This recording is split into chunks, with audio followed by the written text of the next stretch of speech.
কেউ যদি আল্লাহ এবং আল্লাহর রসুলকে তার মা বাবা ভাই বোন আত্মীয় স্বজন সম্পদ ব্যবসা বাণিজ্যের ঊর্ধ্বে গিয়েও ভালোবাসতে না পারে তাহলে সে খাঁটি মুমিন হতে পারে না। এখন খাঁটি মুমিন হওয়ার একমাত্র পথ হচ্ছে আল্লাহ এবং আল্লাহর রাসূল। আল্লাহ এবং আল্লাহর রাসূলকে তার জীবনের চাইতে বেশি ভালোবাসা। এখন আমরা আমাদের জীবনে আমরা দেখি যে মা বাবা আত্মীয় স্বজন আমাদের ব্যবসা বাণিজ্য সবচেয়ে বেশি প্রিয় হয়ে যায়, আমাদের রাজনীতি আমাদের পলিটিক্স সবচেয়ে বেশি প্রিয় হয়ে যায়। গত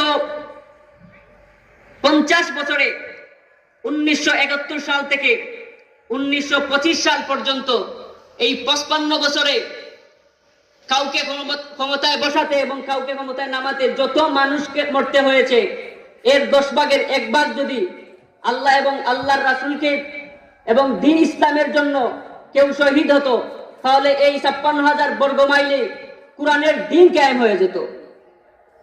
কিন্তু আমরা তো আল্লাহ এবং আল্লাহর রাসূলের ভালোবাসাকে ভুলে গিয়েছি, আমরা নবীর তরিকা ভুলে গিয়েছি, নবীর আদর্শ ভুলে গিয়েছি। আমরা নবীর আদর্শ ভুলে গিয়ে আমরা পশ্চিমাদের আদর্শ ধরেছি।